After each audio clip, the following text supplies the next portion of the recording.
box, and we will answer these at the end of the session.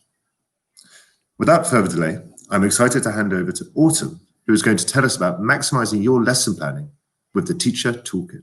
Thank you, Autumn. Over to you. Thank you, Charlie. Hello, everyone. I see lots of hellos coming into the chat box from all over, just all over the place. So thank you for taking time out of your day or night to join us today. Just a little FYI here.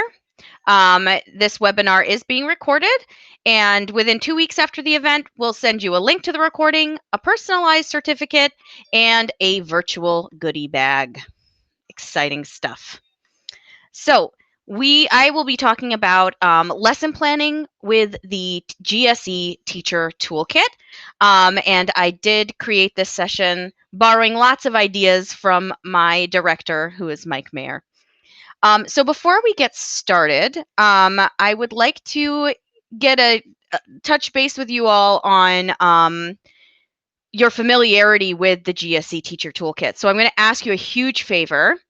Could everyone please stop saying hello in the chat for a moment so that I can put a link into the chat that then everyone can access, which will disappear if we have lots of good mornings going back and forth. I love all of the good mornings, but I want everyone to be able to see this chat link. So I'm plugging it in now. Okay, here it comes. No more good mornings for a moment. Please click this link. It's going to link to an app called Slido. And so please click this link. It's going to bring you to a site that looks like this. And you are just going to rate how confident you feel using the Teacher Toolkit to support your lesson planning. We're going to be using Slido throughout the event. The link is not going to change, but the poll is going to change depending on what information I would like to know from you. So I would like you just to take a quick minute and go ahead and rate your comfort level with the Teacher Toolkit.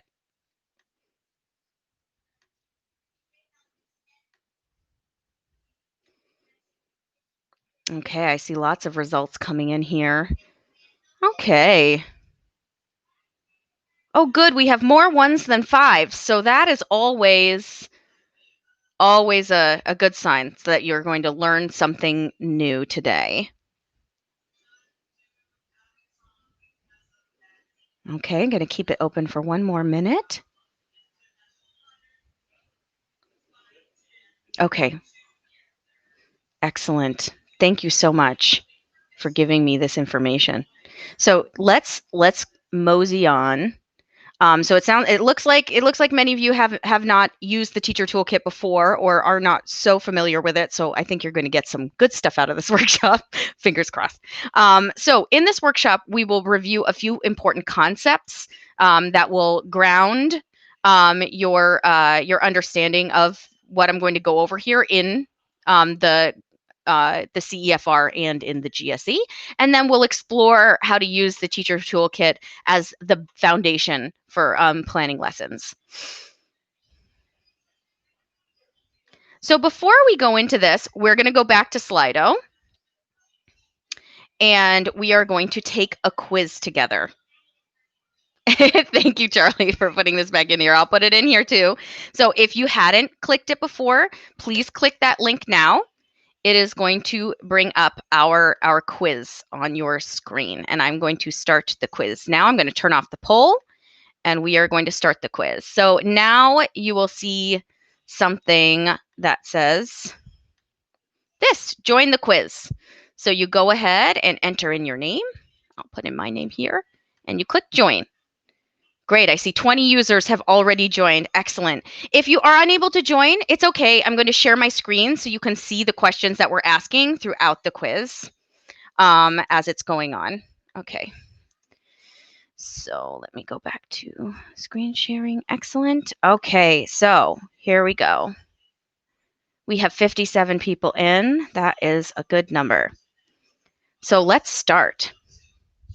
All right, what does the CEFR stand for? Select your answer now.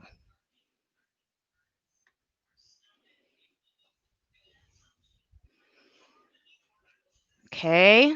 Got a few more seconds left. It's okay if you don't participate. You're going to see the answers in just a moment. Okay, we got 74%. Is that the right answer? It is. So and I made this a little bit tricky, I know. It is the Common European Framework of Reference for Languages. So it does not just speak to the English language. It speaks to all languages. You can use it for teaching Spanish. You can use it for teaching English. You can use it for teaching Portuguese, Mandarin, what have you. So now, of course, we have our leaderboard. I have not participated. Let's go on to our next question. What does the GSE stand for?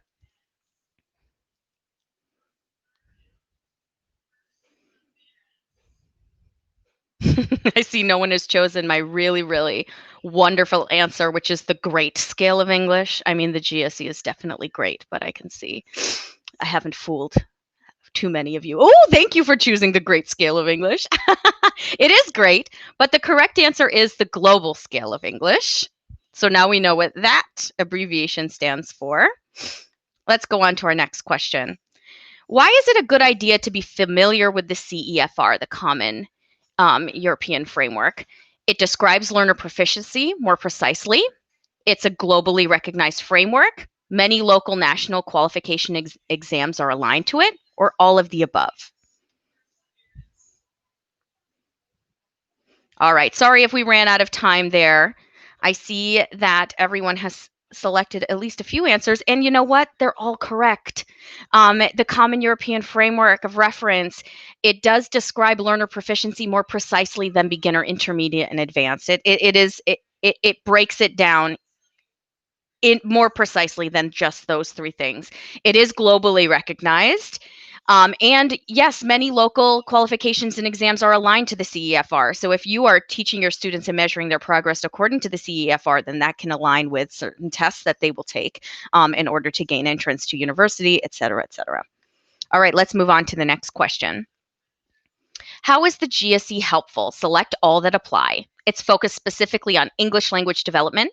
It breaks down to a more granular level what students can do within the CEFR. It allows teachers to track and show student progress between levels, not only when they've moved from beginner to intermediate. See, we got 37 people answered, 47. Let us reveal the correct answer. It's all of them. Select all that apply. You might see a trend here. When I do that, I've done that twice and it's actually been all of the answers. So if you selected one of them, excellent. Now you can just widen your scope and see that the GSE can help with all of these things. Okay, let's continue along. What can the Teacher Toolkit help you do? Select all that apply. Select relevant learning objectives for your students. Whoops, voting closed. There we go. Sorry about that. I had a happy finger there. Select relevant learning objectives, select appropriate grammar, provide resources, allow you to analyze text, or make you dinner. I'm really excited that 10% of you have chosen make you dinner. I really wish that was true. All right. Correct answer. All of the above except make you dinner. Unfortunately, it cannot make you dinner. All right, excellent work, everyone. This gives me a basic idea of where you are at in terms of the global scale of English and in terms of the CEFR and what these concepts mean. Really, really well done. So let's see, where are we now? Coming back here. Okay, so just to quickly review, the CEFR is a global standard and a common language for describing and measuring learner progress, but it's not a curriculum or syllabus. It can be used to create a curriculum or syllabus, but it's not a checklist of everything that has to be covered when you're teaching. It is a framework of learning objectives, can-do statements at different levels of proficiency to inform learning and teaching and assessment, but it's not a methodology. It provides a functional approach to language, so it's focusing on what learners can do with the language rather than focusing on specific grammatical or lexical items, but it is not an approach to teaching. It's just some objectives in terms of what you can teach. It does provide a focus on real world tasks because it sees the learner as a social agent who interacts with others. But the CEFR in and of itself is not an exam, though many international and national exams align to the CEFR as a proficiency scale. Now let's just go over what the GSE is and isn't. So the GSE, as mentioned in the quiz, it provides a more granular view of a language learner's process. So that means like we'll talk about it a little bit more, but within a band of a CEFR, like if you're thinking about a beginner and you're looking at like A1 or A2, then the GSE takes that A1 and then breaks it down into even more tiny parts so that we can more easily track students' progress, even if it's just moving from a little bit to a little bit, because even that is something that should be celebrated. And bigger bands, it's a little bit hard to see that small growth, but the GSE allows us to see that. Again, it's not a curriculum or syllabus. So the GSE can be used to create a curriculum or syllabus, but it's not a checklist of everything that a teacher needs to teach. It allows teacher to monitor students' progress more precisely, like I just mentioned. It breaks things down into much smaller parts than the CEFR, so you can monitor your students' progress much more precisely. Again, like the CEFR, the GSE supports a functional approach to language teaching and assessment with a focus on what learners can do, but it's not a strict methodology in any sense of the word.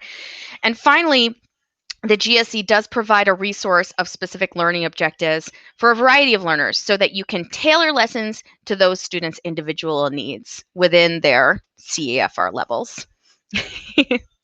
Still see so many wonderful hellos coming in the chat. Hello to everybody. So glad that you're here. So now let's talk about the toolkit. So this is english.com/GSE. You go here. This is what you'll see. Because I have a first grader, which is a 6-year-old here in the United States, and he's currently using his computer to remote into his classroom. I don't want to do a live demo of this because I don't trust my internet 100% to handle that. So I have a demo here in screenshots, so you can imagine with me that we're using the toolkit live. But I wanted to make sure that I would have fewer technical issues. So we're going to go through these slides as screenshots, but you can imagine that we're just doing this live on the website. So when you go to the GSE Toolkit, you'll see that there are different sections here. Learning objectives that you can search through and choose, grammar that you can search through and choose, vocabulary, and then the newest, shiniest addition is the text analyzer, which we'll go through in a moment. So when you're planning a lesson with the toolkit, you have to understand that this is a tool. A hammer won't do anything unless you pick it up and use it. So again, you have to think about the toolkit as something that a teacher uses, but the teacher is going to plan a lot and decide a lot. It's not going to give you perfectly completed ready-made lessons. So when you're using the GSE toolkit to plan lessons, you as the teacher are going to provide the context for the lesson, the relevance, the lesson content itself, and activity sequencing would come from you. You plan out the instructional time. You plan out the instructional method. You consider how you want to integrate this with your course book or your curriculum. But what the toolkit can help you do is select relevant, appropriately. Yes, I can send you the link of the teacher toolkit. I can plug it into the chat right now. Give me one moment.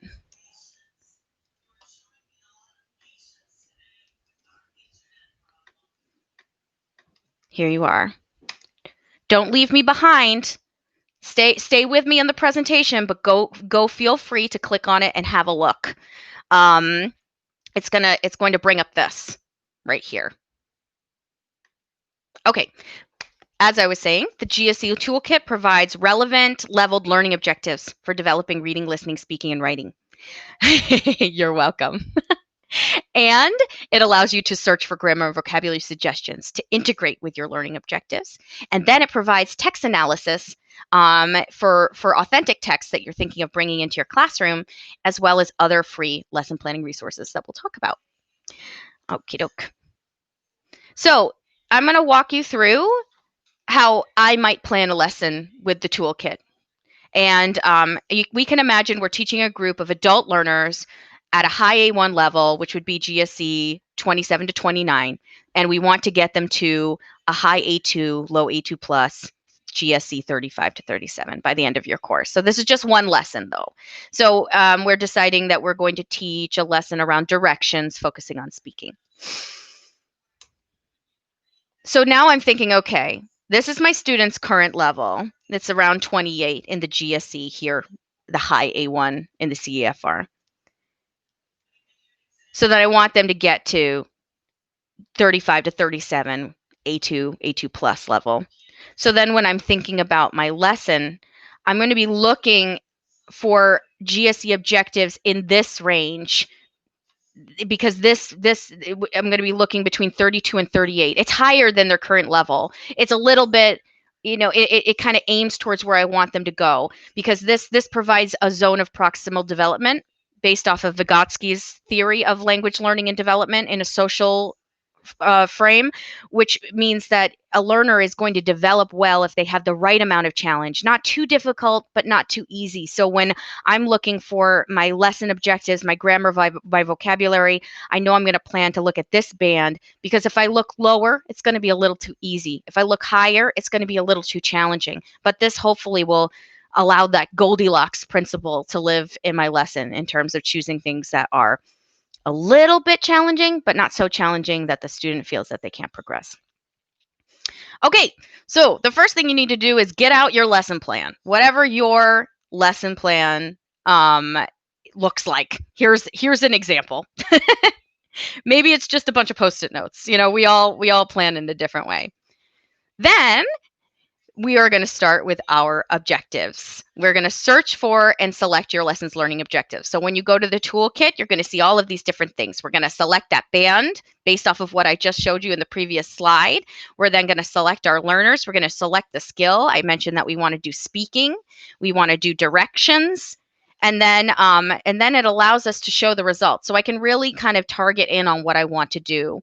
So I have 30 to 43. I have adult. I choose the skill of speaking. And I'm going to type the word directions in here because I want to teach them how to give directions. So perhaps there are some learning objectives that are going to hit on that. And I hit search. I hit show results. And here's some ideas that come up. Ask for simple directions from X to Y on foot. Give simple directions using a map. Give simple directions from X to Y on foot or by public transport. That's the one I'm going to select from our lesson today. Oh, I see something in there.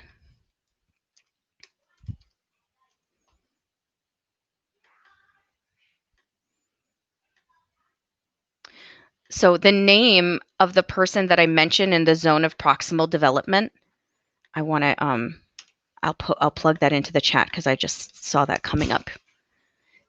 He's a psychologist, actually. His name is Lev Vygotsky.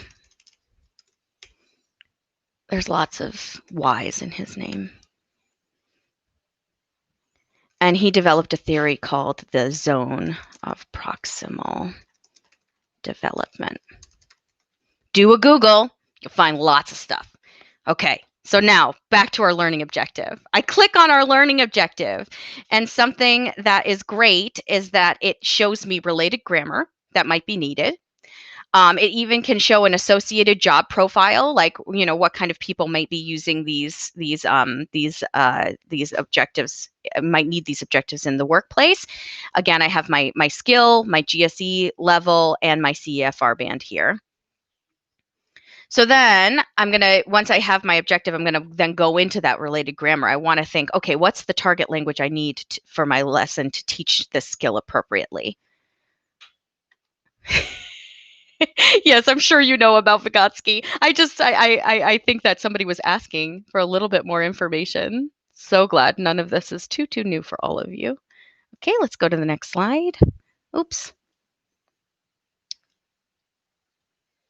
Okay, so then I'm going to search for the grammar. So as I showed you before here, oops, that's my Vygotsky search. Let me go back to the GSE Teacher Toolkit. As I showed you before here, once I search for the lesson objective, the learning objectives, I then go to the grammar tab. And then I want vocabulary, go to the vocabulary tab. I want to analyze a text, I go to the text tab. So here we are now on the grammar tab.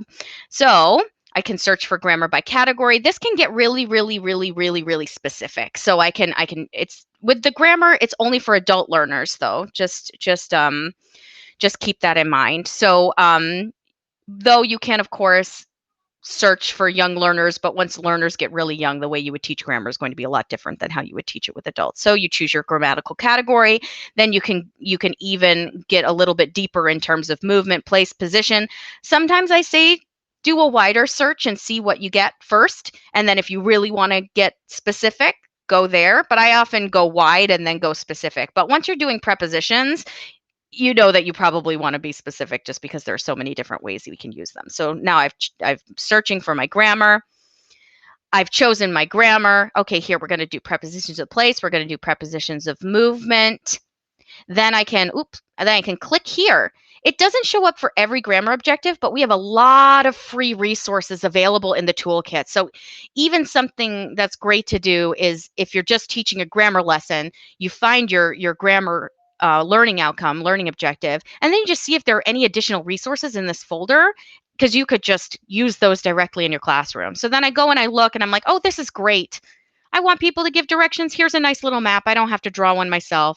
Oh, there may not be one in the course book that really fits with the prepositions I want. Let's see if this one will work a little bit better. Also, great. Here's a bunch of awesome vocabulary that I can use. Though in the current global situation, people may not be giving each other directions on foot so much, but let's hope we get back to that point soon. So now I've identified grammar objectives. I've looked for free resources. So now let's think about vocabulary. Though, of course, here in my free resources, I'm like, wow, this is a lot of great vocabulary I can teach in my lesson. So maybe I don't need to search for additional vocabulary, but maybe I do. So I go here. Now for vocabulary, it's especially important to have a nice wide band. When we were looking at our learning objectives and we were looking for our grammar, we had our range that I talked about. That was between A1 and A2 plus. But here we're going to go a little bit above because we can really stretch our students with the range of vocabulary we incorporate into the lesson and really choose some of the items we know, we think they might know, and we know they don't know. So then again, just like with grammar, I always say it's kind of nice to do a good wide search, but if you want to limit it, you can have the topic here. You can also choose the part of speech if you just want verbs, you just want nouns, what have you. Sometimes I like to do a big broad search without limiting it all and see all the words I come up with. And sometimes I'm like, no, we're just going to focus on action words in this lesson. So again, you can choose relevant topic areas if you'd like. And then here we have all these verbs in this topic area here that then I can think, okay, these are great. And then I can look at them and think, all right, these are all A2. Oops. Oh, how did I do that? Technical difficulties, everyone. Hold on one moment. I have a new laptop and the touch screen is very, very sensitive. Thank you for your patience. Okay, here we are back again. So I can see I have everything here is in A2. And then there are some things in A2 plus. So I'm like, great, this is definitely some of these words will be new for my students and stretch them and challenge them to learn things above their level. Okay, great. So then the last thing you're going to do is finalize what you're teaching and plan your activities in sequencing. It's just that easy. That's a joke. So basically the toolkit has given me a lot of what? What's my learning objective? What's my level appropriate grammar? What's my vocabulary? All of this kind of stuff. But then I have to go and I have to plan my lesson plan. Now you will receive, I'm not going to go over this in too much detail. You're going to receive this, and I've made a tiny little lesson around my objective, and I've just planned it out in terms of my presentation, my practice, and my assessment. So I just given my students a task, I give them some information, I see what ideas they have, and I've tried to put this in a remote environment. So you can imagine in the presentation, I give them a question, I give them directions to a local place, I tell them a story, and then we have a shared Google document. And I've done this before where I just make a Google document and all my students are in it. And I'm like, okay, put all of the ideas, everything you hear, just type it into the Google document. So that then I'm capturing their ideas and I'm going to use that as the basis of my online presentation, right? And I clarify anything they need to know about the grammar and about the vocabulary there. Sometimes I like using a Google Doc with my adult students over a whiteboard because we're all just commenting in it while we're talking to each other, and it's worked really well for me, and it's a simple tool to use. That doesn't require a big learning curve. So then, in terms of practice, I'll send them the worksheet I found in the toolkit. They'll work on it in breakout rooms. We'll go over the answers as a class. Then I'll choose a place on Google Maps, and I'll choose a starting point and an end point, which is actually something you can do. You can set it up ahead of time. You can make a Google map with start points and end points. Pretty easy to do. Then I share the map with students, and they go in breakout rooms, and they use that to give instructions to each other. And I bounce between the breakout rooms and listen, provide some error correction, provide some language help, and then I allow them to do the same thing with Google Maps with each other, and then I listen and assess. So now we have our nice little Zoom lesson based off of our GSE learning objective, our GSE grammar, our GSE vocabulary, and I've used some of the free resources from the website. So what's our key takeaway? The toolkit helps you choose what to teach, but you as the teacher need to plan out how to teach it. We are not at the point yet where the toolkit can then provide a full one-stop shop for everything, but it does really help get you started. Now, our newest addition to the toolkit, the text analyzer. This is super exciting. Just keep in mind, though, that currently the text analyzer is set up for adult learners. So if you were trying to analyze a text that you wanted to use in a young learner classroom, I wouldn't suggest doing this for text that you plan to use with students who are under, being like in high school or even like upper middle school, which basically means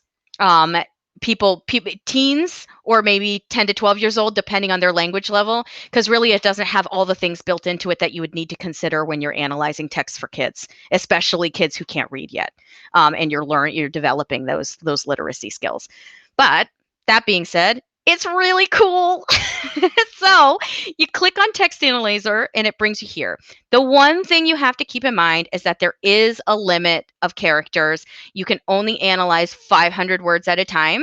But this is pretty much with most text analyzers I've used, is that there's a limit. So if I have a really big text, I just copy and paste it a bunch of times and analyze each section. So you give your text a title and then you type your text in.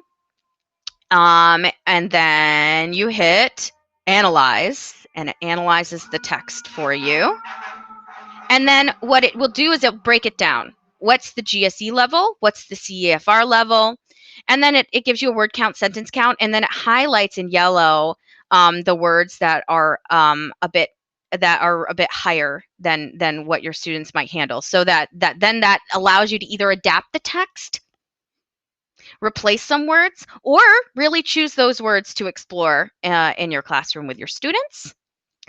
And that brings me to the end of everything that I wanted to go over with you in terms of lesson planning with this. So I wanted to do one more quick Slido with you, actually, and then we can move on to questions and answers. So just give me one moment while I activate it.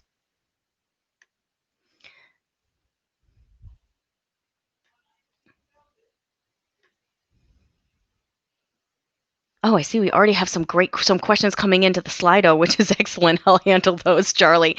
So now in the Slido, boop. Let me go back to the presentation. Let me go back to screen sharing. So now you'll see this once you go into the Slido, which is what is one idea or resource that you plan on using right away? I'd love to get what are you going to start doing? What are you going to use with the toolkit? What do you think you'll use the toolkit for? I want to give you about 2 minutes just to type in and submit some ideas so I can see where we're at in terms of people understanding what's going on. I see we still have a robust conversation about Vygotsky in the chat, which is wonderful. Text analyzer is very well received.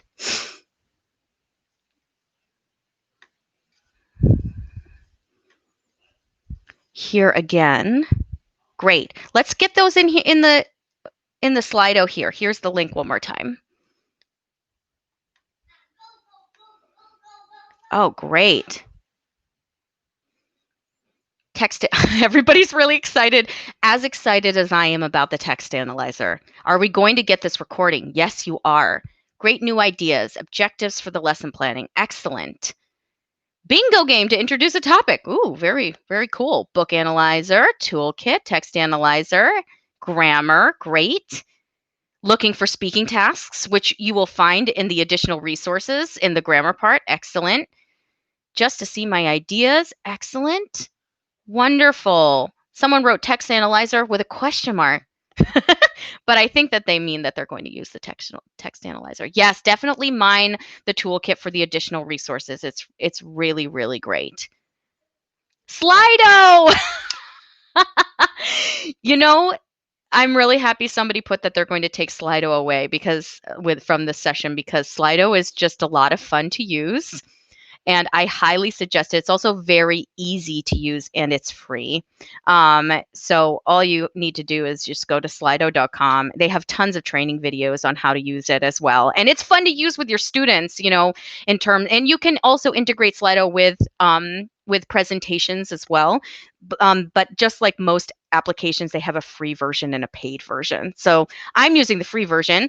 But for example, if you wanted to download the results instead of just copying and pasting them off of the website, you would have to pay for the paid version of Slido. So why don't we see if we can handle some questions now, and see how I can help with that. And we are going to end in about 6 or 7 minutes. So first, let me see here what Q&A I have here. What is the toolkit? Yeah, what is the toolkit? What does the word toolkit stand for? Okay. So as I mentioned before, the toolkit is, let me just share my screen and bring up the, now that my son is off of his lesson, let me just bring up the screen here. So what the toolkit is, it allows you to search for learning objectives in the global scale of English that then you can use to plan your lessons. You can use this to slide around and search for different lessons. We have all of the different learners here: academic, adult, language skill, speaking, choose. Slide this. I'm going to keep it really, really general. Adult learners, speaking, here. Show results. Here are all of the different objectives. Click the drop down, related grammar to this objective. So it allows you to search this. And then it allows you to search for grammar points specifically. It allows you to search for vocabulary. It allows you to analyze texts and see what level they are. So the toolkit is just a bunch of tools all together online that we've compiled that allow you to plan relevant lessons and choose relevant learning objectives according to your student's level. Yes, thank you for that. You can also find course recommendations based on your search, dictionary, skills books, and graded readers. And then you can get in touch with us in terms of getting samples for from your local Pearson office. So that is another thing that this does allow you to do. Let me go back here. Oops, keep that up. But let me go back to the questions I have in Slido. How can we use it in the classroom? So I think this is not a classroom tool. This is a planning tool. So I wouldn't necessarily say that you need to use the GSE toolkit in your classroom. But what you can do, though, is you can introduce it to your students, and your students can take charge of their own learning. Your students can search for learning objectives. Their students can search for grammar, can search for vocabulary, though this is a teacher toolkit. But something that's nice with the text analyzer is this is also really great for teachers and students, because when students encounter a text and they get frustrated with it, they can see what level it is. And then they can say, oh, this might be a little bit above my level. I might need some help from my teacher or a tutor. Or they can think, okay, so I mean, anyone can really use a text analyzer, but this is more of a teacher planning resource than it would be something that you would use directly in the classroom with the students. Is anyone offering a school cooperation on an international level? How much time? I'm actually not quite sure how to answer that question, so I am going to take that one and give it to the team, and when perhaps when we release our resources, we can have something along with that. I know that Pearson itself does have plenty of partnerships, depending on the country and depending on how the federal Department of Education works and everything. We have different partnerships all around the world. And we do have people cooperating directly with schools in terms of using the GSE and building their curriculum on the GSE and their syllabi on the GSE. Though I don't have anything super specific to offer in answer to that question in this workshop. How much time did you give us for each question? Not enough. In the Slido, I realized that I should have increased that. I gave you 30 seconds for each question, but I probably should have given you a minute. So if I were to do this workshop again, I would increase the Slido question time to 1 minute from 30 seconds. And let's see, do we have any other questions in the chat? So in terms of where you can learn more about the toolkit and resources, I see that question right there. You can go to english.com/GSE. And there are videos and there are plans and there is just a lot of general information. I showed you the specific toolkit, but before you even get to the toolkit, you can see here, what is the global scale of English? How does it help? Introducing the teacher toolkit with the incomparable Mike Mayer. There are plenty of additional resources and learnings on this website before you even get to the toolkit that will help you develop your understanding of the toolkit and how you can really use it in your classroom. I mean, not in your classroom, in your planning to plan effective lessons for your classroom. Awesome. Just to add to that, I've actually included 2 more videos in the follow-up email on top tips and how to use the GSE Teacher Toolkit.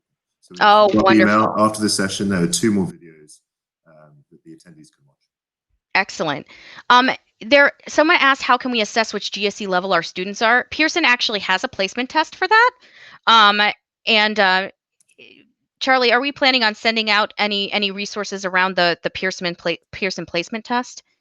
We're not from this session, but there have been other sessions talking about our assessment offerings. So I'm going to first of all copy here the assessment catalog page, so you can find out about all of our placement tests, for example. And then if you want to find out more, go to this YouTube playlist. And you can find the videos that were played this week on Tuesday, the 17th of November. And there are some sessions there that were looking more closely at the assessment. So just to recap that, the first link is a assessment catalog. You can find out what the assessments are that we offer. And the second link there is to our YouTube playlist, where you can watch the recordings of the sessions from this week, where we went into more depth into what those offerings do. And just to flag one question here, no, you already got it, in fact. Awesome. Yeah, how can we assess the level of our students? So that would be with the placement test, and yeah, you can follow the links there. Okay, great. And then just to repeat that there are 2 videos in your follow-up email explaining how you can use the teacher toolkit, and one of them with the venerable Mike Mayer explaining exactly what the toolkit is, and then the other with Sarah Davila going into depths of how to use it for your lesson planning. So I haven't seen many other questions coming up. Have you got anything on your Slido side of things? No, I just checked, and it looks like we are good to go. Okay, we have someone here, John, asking for another example. But John, go to english.com/GSE. Go to the Teacher Toolkit page as well, which is pinned at the top of the chat box. Go to the YouTube playlists. You will find lots of examples of how to use this there. I see someone put, today I learned a new thing and I'm happy. And I did too. I learned that I need to make the question times longer, and that makes me happy. And thank you so much, everybody, for attending. You are so welcome. Someone said your social media, please. Is that my social media or Pearson's social media? Probably yours, Autumn, but if you want to connect with us, We've got Pearson English on Facebook and on LinkedIn, and there's a hashtag for these webinar series, for this webinar series called Ready for Webinars. Sorry, Autumn, I interrupted you mid-sentence. Oh no, I was just like, I don't really do social media, everybody, because there's just too much going on in the world to be on social media for me right now. But I do have a LinkedIn. So if you're wondering, here's my LinkedIn.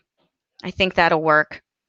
But just keep in mind that if you do reach out to me through LinkedIn, I'm terrible about it. So you know, I check it I check it quarterly. But if you want to go to my LinkedIn, there it is. Thank you so much. Brilliant. Okay. So it looks like we've done the questions. So Autumn, thank you once again for putting together those slides and for delivering the session. You are most welcome. Fantastic. And thank you to each and every one of you attendees for taking the time out of your day to join us. It's been a great session and good to see your positive responses to the GSE Teacher Toolkit, which truly is an amazing piece of kit. So a quick note, the certificates will be sent out to you all. Recordings will be uploaded to our YouTube channel. The link for that playlist is pinned at the top of the chat box. It's also included in your thank you email. And do look out in that thank you email for links to the YouTube playlist and also to the virtual goodie bag, and also a further 2 videos which will give you everything you need to know about using the GSE Teacher Toolkit for planning your lessons. So thank you, and we hope to see you at another Pearson English webinar very soon. Goodbye. Goodbye, everyone.